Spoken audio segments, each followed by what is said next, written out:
구약의 예언서. 화면이 사라져버렸네.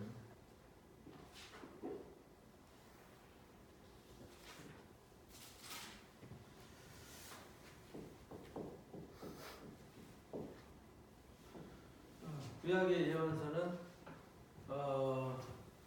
이사야부터 시작해서 말라기까지 대선지서 이렇게 구분하죠. 소선지서 17권 하고요. 여기 이제 5권 해서 17권에 여기 12권, 그래서 17권이 이제 예언서가 되죠. 근데 우리 성경에는 이제 장르별로 성경이 구분이 돼가지고 모세오경, 역사, 그 다음에 성문서, 예언서 이렇게 이제 배열이 되어 있거든요. 근데 히브리 성경에는 모세, 오경, 그 다음에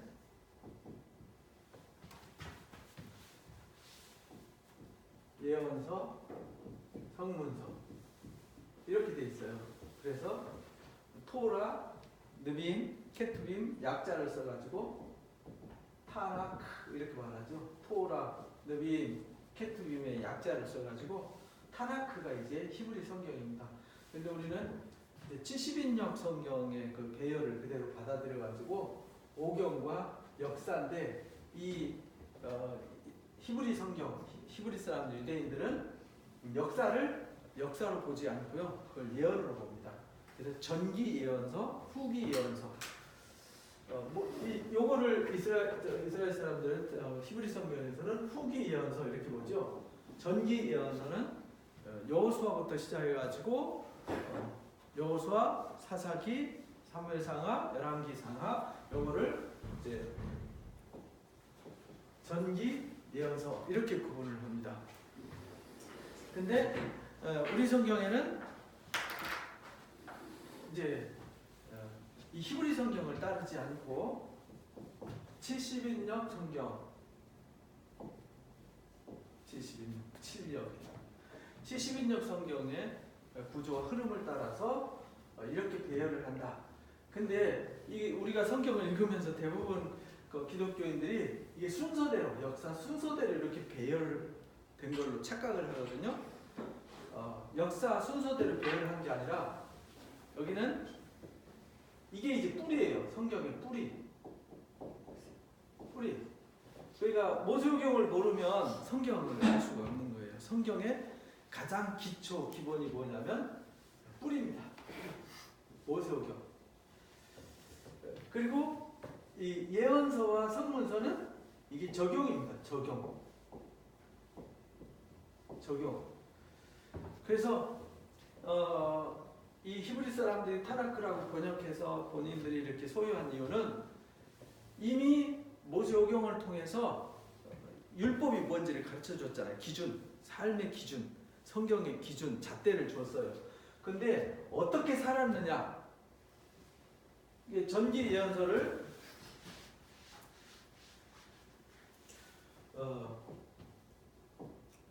여호수아, 그 다음에 사사기,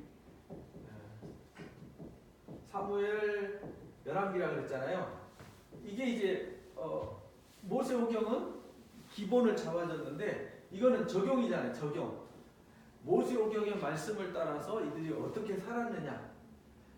모세오경의 말씀대로 적용을, 쉽게 말하면 갖다가 이제 거울을 비추는 거죠. 비춰서 하나님 말씀대로 살았으면 복을 받고, 하나님의 말씀대로 살지 않았으면 화를 당해요.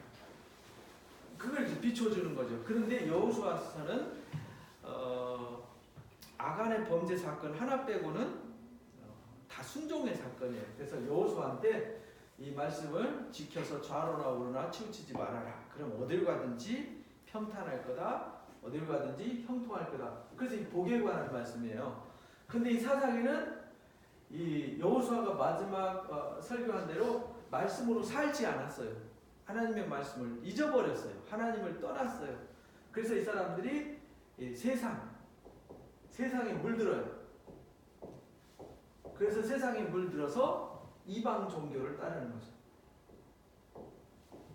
바알신을 숭배하고 아스타롯을 숭배하고 그모스와 몰록을 숭배하고, 그러니까 이들이 화를 당하는 거죠. 그래서 사사기에는 하나님도 모르고 하나님 하시는 일도 몰랐더라.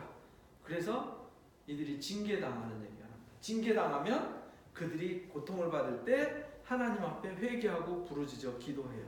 그러면 하나님께서 사사들을 보내주셔서 구원해 주시고, 또 구원해 주시면 그들이 또 시간이 흐르면서 변질되고 타락해서 또 매를 맞아요. 발을 당하죠. 그러면 또 그들이 부르짖어요. 그러면 또 하나님이 구원하고, 그래서 12사사를 보냈던 이야기예요. 그러니까 이게 예언이라는 거예요. 예언. 봐봐. 말씀을 순종하니까 여리고성도 무너지잖아. 말씀을 순종하니까 요단강도 건널 수 있잖아. 말씀을 순종하니까 이 가나안 땅 다 형통하고 평탄했잖아. 그런데 말씀을 모르고 하나님 말씀을 순종 안 하니까 화가 있잖아. 그래서 이미 되어진 일을 우리에게 거울로 비추어서 우리가 어떻게 살아야 될지를 가르치기 때문에 예언이라는 거예요. 여기 이제 사무엘도 마찬가지죠. 열왕들도 마찬가지예요. 우리도 뭐 성경을 읽고 뭐 묵상하고 할 때 다 이 사건들을 통해서 하나님이 어떻게 일하시고 우리가 어떻게 살아야 하는지를 우리가 성경에서 배우는 거잖아요. 그래서 이제 이 사람들은 이걸 예언이라고 봤어요. 예언. 이 선문서는 뭐냐면 이들이 이 속에서 살았어요. 살아보니까 그들이 아프고 힘들었어요. 고난을 겪었어요. 때로는 하나님이 그들을 어둠 속에서 건져주셨어요. 내 힘으로 안 되는데, 내가 할 수 있는 게 없는데 하나님이 구원해 주셨어요. 그러니까 구원해 주신 하나님을 기뻐해서 찬송하는 얘기. 또 하나님이 매를 때려가지고 고난당해가지고 아파가지고 부르짖어 탄식하는 소리. 이게 이제 성문서라는 거예요. 그래서 경험한 그 경험을, 이것은 어리석고 이것은 지혜롭다, 이것은 불의하고 이것은 의롭다, 이것은 악하고 이것은 선하다, 이렇게 이제 지혜를 가르친다. 그래서 지혜가 있고 시가 있고, 그래서 이제 지혜를 쓴 것이 잠언, 전도서죠. 그리고 경험을 쓴 것이 시편, 욥기 이런 거잖아요. 그래서 이런 거를 이제 성문서다. 이게 경험이죠. 경험을 바탕으로 해서 나온 거다. 그러니까 경험에서 나온 것, 그것이 곧 지혜다. 그래서 이 지혜를 배우는 거죠. 뿌리를 알고 미리 경고로 경험을 통해서. 그러니까 하나님은 우리에게 예언해 주신다는 말은 무슨 말이냐면 증명해 주셨다. 막연하게 그럴 것이다가 아니라 이미 역사 속에서 하나님이 말씀하셨고 말씀하신 경고가 다 이루어졌어요. 그러니까 우리가 하나님의 말씀을 무시하지 말아라. 하나님의 말씀을 순종해야 된다. 이걸 가르치는 것이 이제 예언이에요. 예언. 그런데 우리 성경에는 이거를 분류를 했는데 사실 내용은 같아요. 분류만 이렇게 했지 내용은 똑같습니다. 왜냐하면 모세오경에 이게 이제 기준이죠. 기준. 이게 기준점을 삼아서 하나님 말씀으로 어떻게 살았는지를 보게 하는 거죠. 보게 하는 거예요. 우리가 이제 이것을 보는 거죠. 이것을 보고 그 다음에 거기서 얻는 지혜가 있는 거죠. 지혜. 그리고 여기서 이제 히브리 사람들은 왜 예언서를 가운데 넣고 성문서를 뒤에다 놨냐면 그들은 구약밖에 없거든요. 유대인들은. 근데 우리는 이 예언서 같이 뒤에 간 이유가 이 땅에 사는 삶이 전부가 아니라 우리는 오실 메시아 이야기. 물론 이제 유대인들도 메시아를 기다려요. 그런데 우리가 바라는 예수 그리스도의 메시아 십자가의 역사가 아니거든요. 그래서 다른 거예요. 그래서 우리는 성경의 뿌리를 통해서 어떻게 살았고 어떻게 되었는지를 증명했고, 그걸 통해서 지혜를 배우고, 그걸 통해서 장차 하나님께서 어떤 일을 어떻게 하실지를 예고하신 거예요. 당시의 상황을 들어서 이제 미래를 비추어 주는 거죠. 그리고 여기서 이제 구약 말라기에서 예언이 끝나잖아요. 그리고 말라기 이후에 400년이라고 하는 공백기가 있었는데 사실은 공백기가 아니에요. 400년 침묵기? 암흑기? 이렇게 말하는데 암흑침묵기가 아니라 하나님이 그 시기에 예수 그리스도께서 이 땅에 오실 것을 준비하셨어요. 준비. 이 기간이 이제 메시아가 올 것을 준비한 준비 기간이다.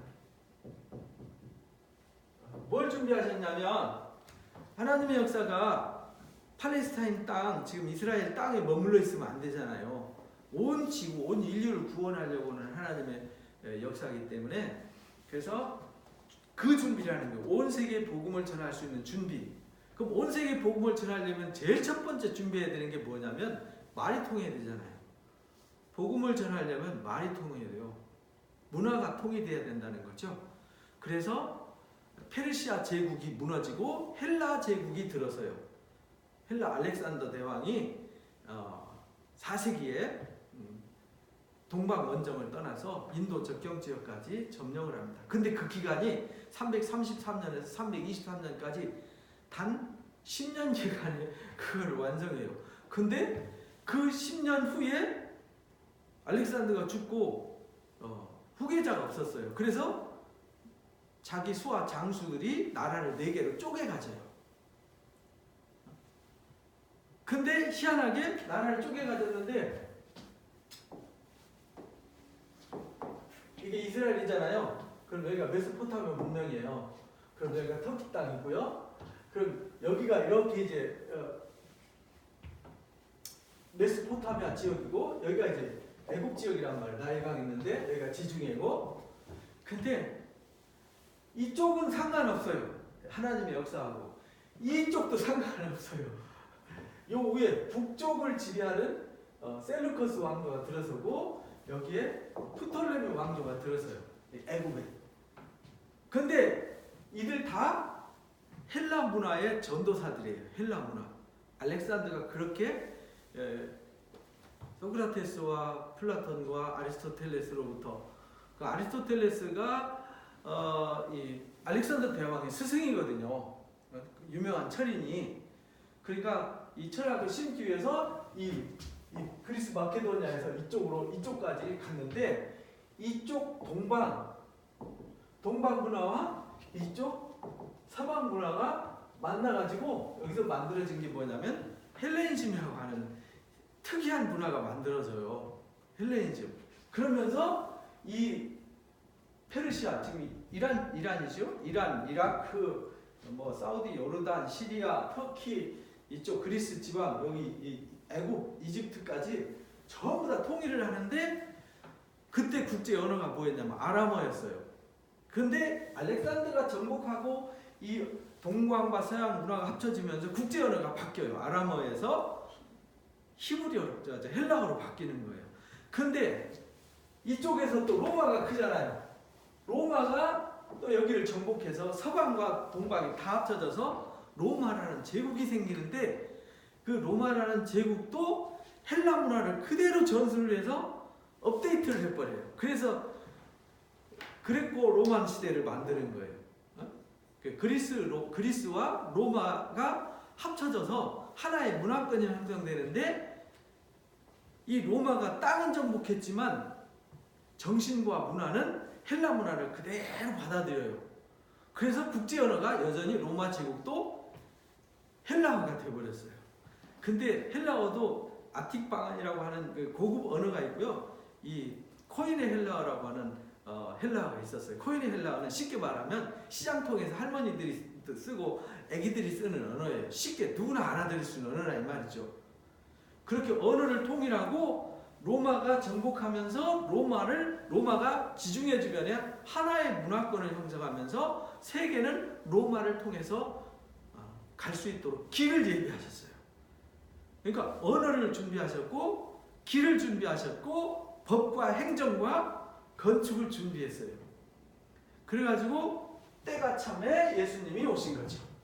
그러니까 400년 동안 아무 일 안 한 게 아니에요. 하나님이 이미 성경 66권에 모세오경과 역사와 성문서와 예언서를 기록해 놔놓고 이 예언하신 말씀대로 예수님이 오시기 전에 예수님이 오실 길을 예비한 거죠. 그래서 때가 찼다 이렇게 말씀하신 거예요. 오실 길을 예비해 놓으시고 예수님이 오셔서 십자가 지시고 부활 승천하신 후에 오순절 마가다락방에 성령의 역사가 임하잖아요.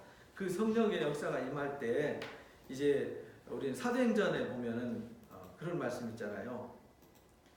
사도행전 2장에 보면은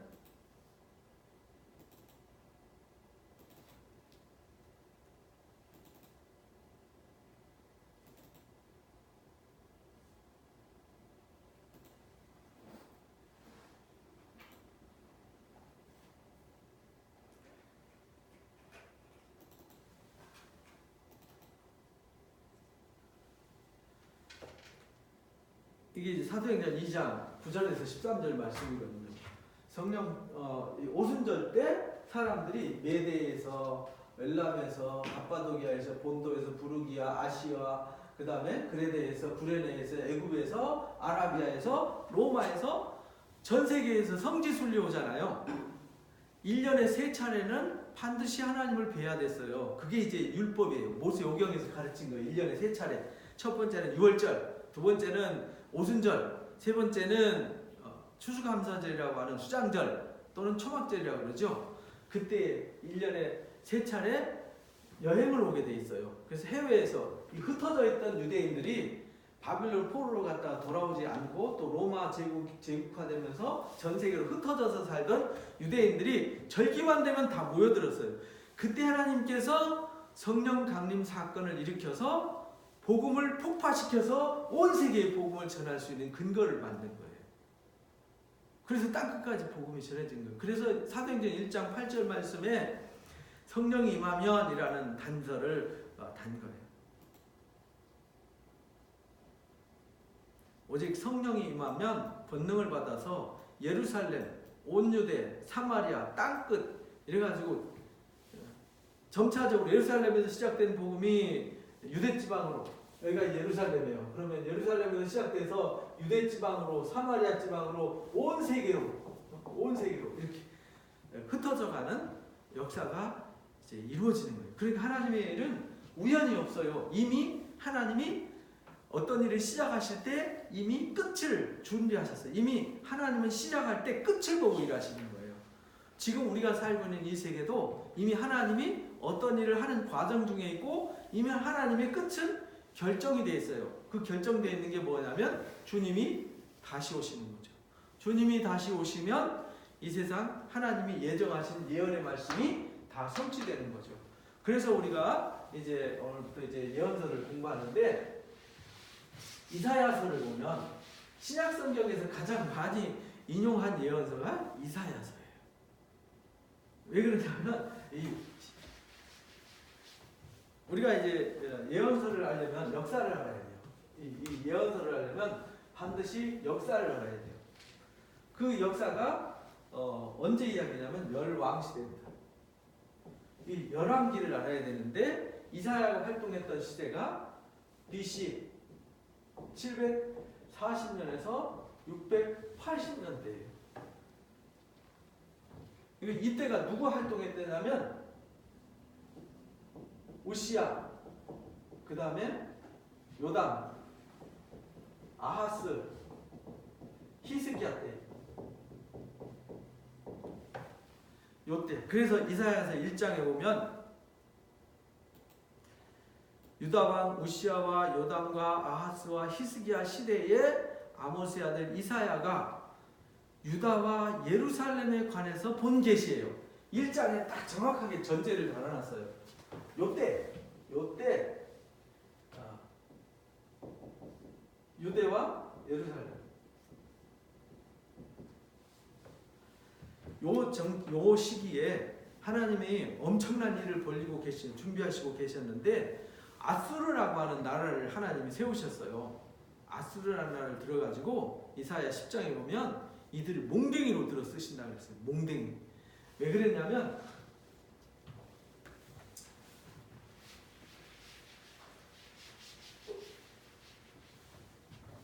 이 이스라엘이 여기 이제 이스라엘이거든요. 요 이스라엘이 남북으로 갈라져 있었어요. 이렇게. 이 북쪽은 북이스라엘, 여기는 남유다. 근데 이 북이스라엘이 요 옆에 아람이라는 동네가 있었어요. 우리 밧단 아람, 야곱의 고향 있잖아요. 야곱.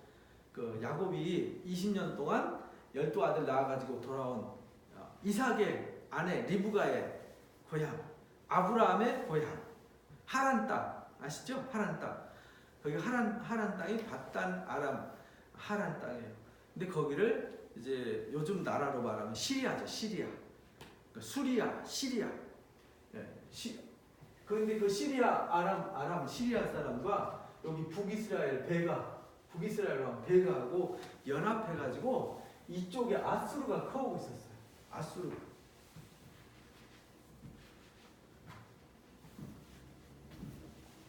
여기 아수르 제국이 커오니까 야 우리 연합해가지고 이 아수르를 견제하자. 그러니까 남유다 너희도 우리가 연합하자라고 손을 내는 거예요. 북이스라엘이 이 아람 왕 르신과 북이스라엘 베가라는 왕이 야 우리 삼각 연대 펴가지고 얘를 막자 그랬는데 남유다의 그때 왕이 누구였냐면 아하스였어요. 아하스가 너 안 한다. 그러니까 아람과 르신이 열받아가지고 여기를 공격한 거예요. 공격하니까 위기가 생겼잖아요. 그게 이사야서 7장 얘기예요. 그때에 하나님이 임마누엘을 얘기하는 거예요. 임마누엘. 그래서 이사야서 7장 14절 우리 너무 잘 알죠.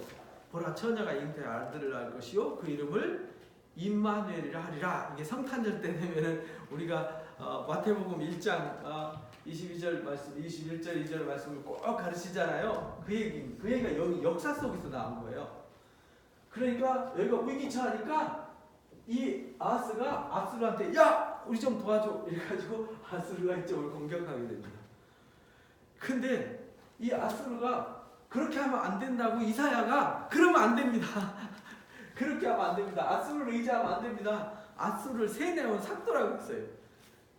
돈 주고 사온 칼, 면도기요. 돈 주고 면도기 빌려와가지고 수염을 깎고 발털과 수염을 깎아요. 쉽게 말하면 결국은 돈 주고 사다가 이 사람들을 쳤는데 결국은 이 아수르한테 뒤통수를 맞아요.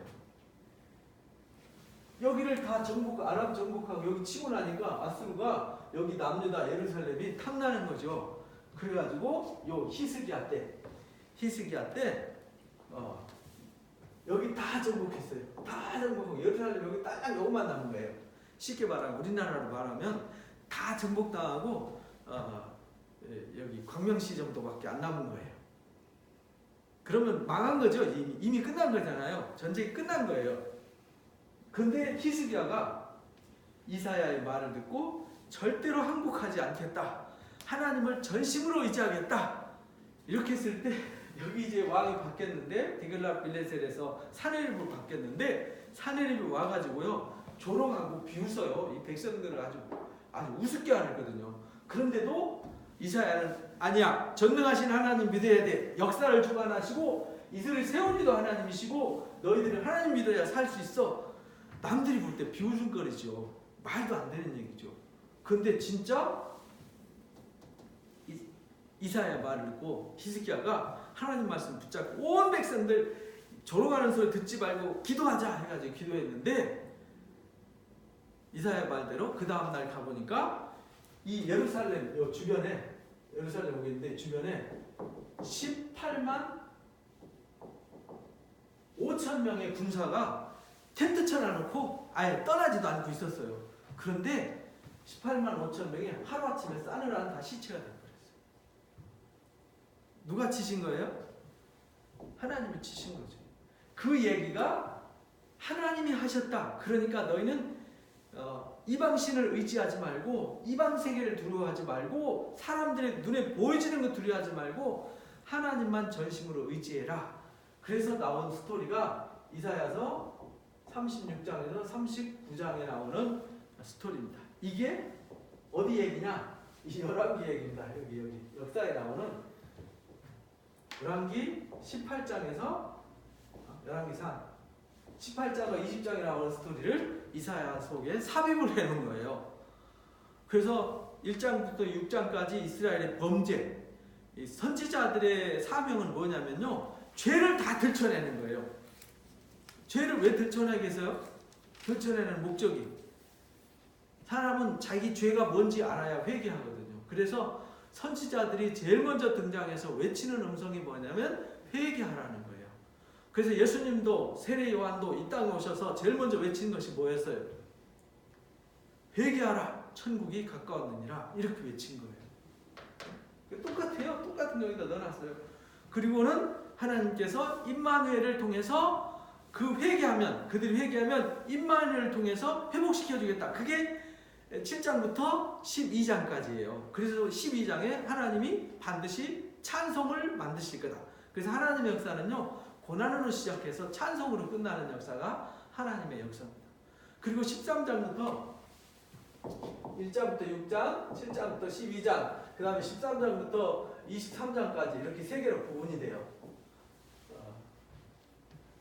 여기는 죄를 들추고, 여기는 회개하면 임마누엘로 하나님이 회복시켜 줄 것을, 그리고 여기는 이방 세계는 하나님 반드시 징계한다. 그래서 13장부터 23장까지는 이 이스라엘을 중심으로 있는 여기 에돔, 모압, 암몬, 블레셋, 아람, 여기 레바논, 두로죠. 할 것 없이 애굽, 아수르 다 하나님이 징계할 거다. 걱정하지 마라.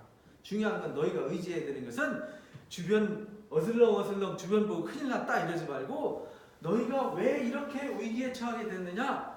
아까 말씀드린 대로 모세경의 말씀이 이미 말씀을 주셨어요. 그런데 그들이 말씀을 떠났기 때문에 그런 거예요. 왜냐하면 신명기 27장부터 28장에 말씀을 떠나면 이미 그런 고난이 있을 거라고 예고했잖아요. 그래서 예언이에요. 그래서 성경은 알고 보면 66권이 다 예언인 거예요. 근데 그래서 이 주변 나라도 하나님 다 징계할 거다. 그러니까 걱정하지 마라. 하나님 말씀을 전적으로 신뢰하라. 그래가지고 24장부터 27장까지 무슨 얘기가 나오냐면 이사야 묵시록이 나와요. 요한계시록처럼. 요한 묵시록처럼 여기도 구약의 요한계시록이에요. 구약의 계시록.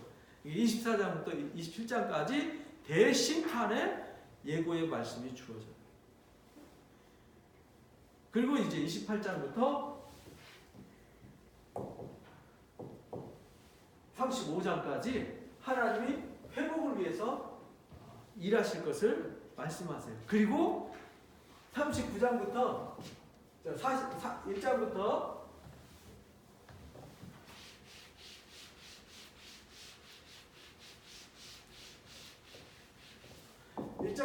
39장까지 이렇게 스토리가 전개되고요. 그 여기에 36장부터 여기 39장까지 이 모든 일의 종합편, 그거를 하나의 샘플로 보여주는 거예요. 봐봐, 하나님 말씀을 믿으면 되지. 내가 검증했잖아 라는 걸 보여줘요. 그리고 나서 40장부터 66장까지, 이사야는 66장까지 되어 있어요.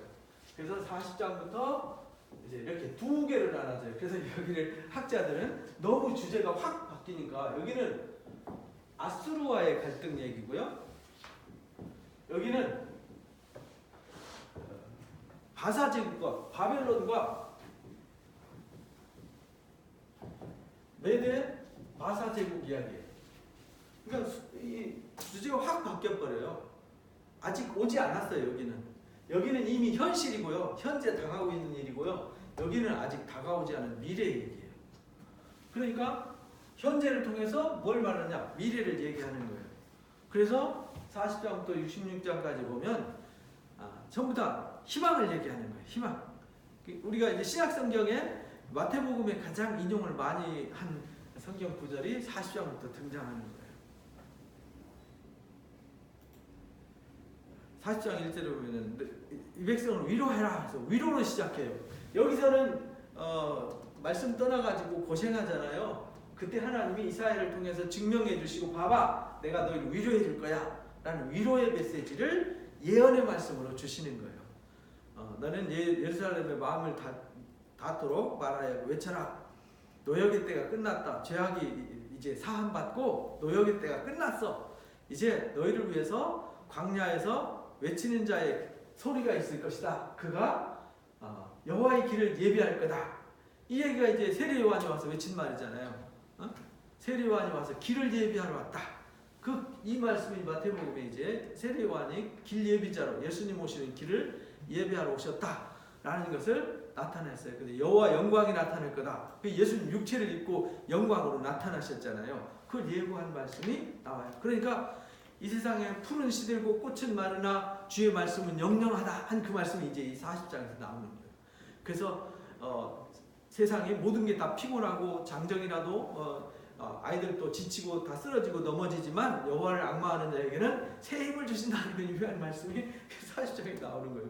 그 41장부터 너는 내 거다. 내가 너희를 붙잡는다. 너희를 실어버리지 않는다. 내가 너희를 떠나지 않는다. 봐봐. 너희들 세상 봐봐. 세상 사람들이 섬기고 붙들고 매달리는 신들은 다 가짜야. 나무로 깎고 돌멩이로 다듬고 쇠를 주물로 만드는 이런 신은 신이 아니야. 말도 못해. 그들은 숨도 안 쉬어. 행동도 못해. 메고 다녀야 돼. 그걸로 떡도 구워 먹고 따뜻한 불도 쬐면서 너희가 나를 만들었다. 너희가 나를 구원하라 하고 우상을 숭배하는데 그 웃기는 거 아니냐? 라고 조롱하는 얘기가 48장까지 나와요. 그러니까 누구를 의지해야 되냐? 나 외에는 신이 없어. 나만 믿어야 돼. 내 말씀을 따라야 돼. 나는 이미 말하였고 이루었다. 나는 세상 신은 말을 안 하지만 나는 말했다. 이미 모세 때부터 말하였고 말한 걸 이루어오지 않느냐. 지금도 내가 말하고 있다. 그리고 새 일을 지금 내가 너희들한테 예고하고 있는 거다. 이 일이 이루어질 거다. 예수님도 그렇게 말씀하셨어요. 예수님도 요한복음 13장에 14장에서 19절 29절에서 그렇게 말했어요. 내가 너희한테 이렇게 미리 일러주는 이유는 이 일이 이루어질 때 너희로 하여금 믿게 하려고 그러는 거다. 그러니까 너희가 이 말씀을 믿고 그 말씀을 신뢰하고 흔들리지 말아야 된다. 구약이나 신약이나 똑같아요. 그래서 내가 너희한테 새 일을 말한다 라고 가르쳐 주는 거예요.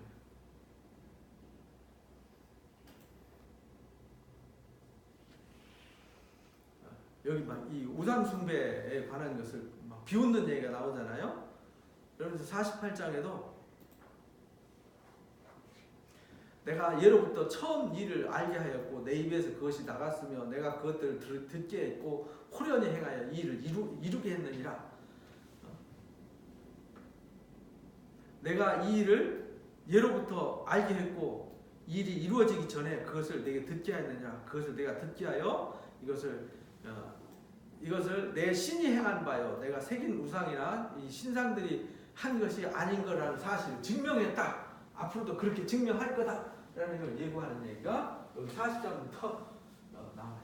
그리고 나서 이 중간에 그 유명한 메시아 예언이 나오죠. 52장부터 55장까지 고난의 메시아.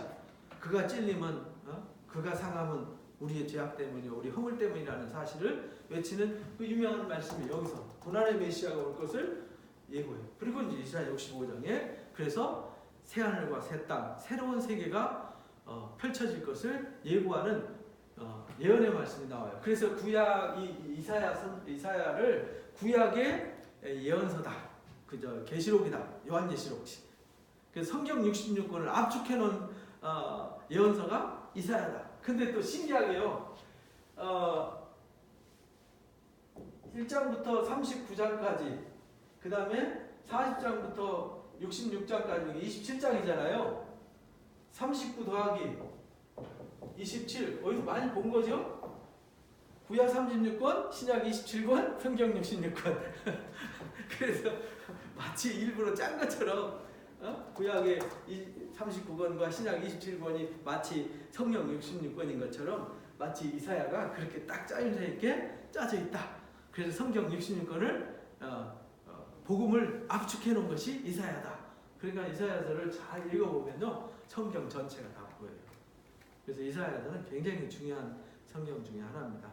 그래서 그걸 알려면은 우시아 시대에 무슨 일이 있었는지, 요람 때, 아하스 때, 그 다음에 히스기야 때 어떤 일이 있었는지 그 역사적인 배경을 알아야 이사야가 이 상황을 통해서 이 유대와 예루살렘에 이들이 처한 상황을 통해서 말씀하시는 거예요. 그러니까 하나님은 뜬금 잡는 얘기는 안 하시는 거예요. 실제 사람들이 살아가는 삶의 이야기를 통해서 말씀하시는 거예요. 그러니까 오늘날 우리도 이 땅을 살고 있잖아요. 그러니까 그 성경에서 말한 이야기 스토리와 내가 살고 있는 이 세계 스토리와 거울로 이렇게 비춰보면 오늘 내가 누군지를 알 수 있고 이 시대가 어떻게 돌아가고 있는지를 알 수 있는 거예요. 그래서 성경은 세상을 비춰보는 거울이 되는 것입니다. 그래서 예언을 알면 성경을 다 알 수 있다. 그래서 이사야 이야기를 이제 오늘부터 시작해서 지난주 이제 계시로 끝났고요. 요한계시로 끝나서 이제 구약의 계시 예언서를 이번 주부터 공부를 합니다. 그래서 오늘 서론을 공부했습니다. 그래서 1장 1절에 우시아, 요담, 아하스, 히스기야 때에 유다와 예루살렘에 관한 계시다. 계시라는 말은 이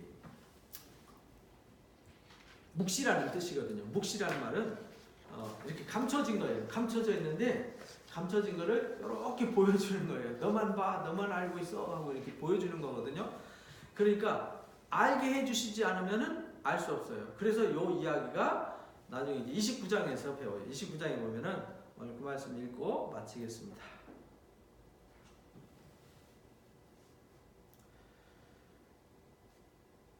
여기에 너희는 놀라고 놀라라. 너희는 맹인이 되고 맹인이 되라. 그들이 취한 포도주로 말미암이 아니고 그들의 비틀거림은 독주로 말미암이 아니다. 맹인이 되고 맹인이 된대요. 놀라고 놀라라. 그러니까 맹인이라는 말은 보고도 못 보는 거잖아요. 봤는데 안 보여. 이게 이제 술 취해서 포도주에 취해서 그런 것이 아니라 깊이 잠들게 하는 영을 그들에게 부어줘서 그렇다. 그러므로 모든 계시가 성경의 계시에 가르쳐 주신 말씀이 봉안책의 말과 같다. 그것들을 글 아는 자들한테 주며 이르기를 그대에게 청하노니 이를 읽으라 하면 그대가 대답하기를 그것이 봉해졌으니 나는 못 읽겠노라 라고 말한다는 거예요. 그러니까 맹인이라는 거죠. 보고도 못 본다. 난 놓고 기억자를 모른다는 거죠. 또 그 책을 글 모르는 사람한테 주면은 당연히 말하기를 나는 청하노니 읽으라 하면 말하기를 난 글 몰라 이렇게 말한다는 거죠. 그러니까 글 읽는 자건 못 읽는 자건 계시의 말씀은 보고도 못 보고 들어도 듣지 못한다. 그래서 예수님이 이 땅에 오셨을 때 바리새인들과 사두개인들과 당시 종교인들이 예수님을 보고도 못 봐서 십자가에 못 박은 거잖아요. 그래서 고린도전서 1장에 그들이 주님을 알았더라면 영광의 주를 십자가에 못 박았겠냐? 왜? 그들이 지혜가 없어서 하나님을 알지 못해서 예수님을 알지 못해서 십자가에 못 박은 거다. 영광의 주를 알았으면 어떻게 십자가에 못 박겠냐? 이렇게 말씀하세요. 그래서 성령 받은 신령한 사람들은 하나님이 하시는 일을 알 수 있다. 그래서 우리에게 알게 하시고 믿게 하시고 깨닫게 하시는 성령을 부어주셔서 우리를 이끌어 주신다라는 것을 말씀해 주셨습니다. 그래서 오늘 말씀을 가슴에 새기시고 이사야를 잘 배우셔서 성경 전체에 흐르는 하나님의 계시, 하나님의 섭리를 온전히 깨달음으로 오늘 이 시대에 하나님의 사랑받는 자들로 또 구원의 영광을 목격하는 자들로 세워주시기를 주님의 이름으로 축복합니다. 기도하고 오늘 마치겠습니다. 고맙습니다. 하나님 아버지, 귀한 말씀 우리에게 가르쳐 주심을 감사합니다. 이미 성경의 수천 년 역사 하나님께서 미리 다 예고하시고 미리 말씀해 주셨지만 보는 자가 없고 아는 자가 없고 깨닫는 자가 없어서 눈에 보여지는 세상에 영향을 받고 눈에 보여지는 세상에 휘둘려서 하는 연약한 모습을 우리가 보게 됩니다. 하나님 아버지, 우리가 성경을 통해서 그 증거를 보여주셨사오니 우리는 이 시대에 하나님의 음성에 귀를 기울이고 하나님의 말씀을 의지하고 따르는 것이 가장 소중한 것임을 깨닫게 하여 주옵소서. 예수님도 이 땅에 오셔서 하나님의 말씀이 영생이요 곧 하나님의 말씀의 명령이 생명인 줄 알고 지키셨습니다. 사도들도 그렇게 말씀을 외쳐 가르치시기를 말씀이 곧 하나님이심을 우리에게 가르쳐 주셨사오니 우리가 하나님의 말씀보다 소중한 것이 없다는 사실을 알고 늘 가난한 심령이 되어서 목마른 사슴이 시냇물을 찾듯이 주의 말씀을 사모하고 갈망하는 은혜자들이 되어서 말씀의 깊은 깨달음 속에 우리 신앙을 바로 세우고 흔들림 없이 반석 위에 세워서 주님 다시 오실 때 흠도 없고 점도 없고 티도 없는 온전한 그리스도의 신부들로 예비가 되도록 인도해 주옵소서. 그래서 우리 삶 속에 악이나 어둠이 틈타는 것이 아니라 히스기야 때에 하나님을 전심으로 의지할 때에 하나님 어둠의 세력으로부터 보호해 주셨듯이 우리 삶이 하나님의 은혜로 보호받는 삶이 되게 하여 주옵소서. 감사하며 예수님의 이름으로 기도합나이다. 아멘. 주기도문으로 마칩니다. 하늘에 계신 우리 아버지여, 이름이 거룩히 여김을 받으시오며 나라의 임하오시며 뜻이 하늘에서 이루어진 것 같이 이 땅에서도 이루어지이다. 오늘날 우리에게 일용할 양식을 주옵시고 우리가 우리에게 죄 지은 자를 사하여 준 것 같이 우리 죄를 사하여 주옵시고 우리를 시험에 들지 말게 하옵시며 다만 악에서 구하옵소서. 나라와 권세와 영광이 아버지 앞에 영원히 있사옵나이다. 아멘. 고맙습니다. 수고하셨습니다.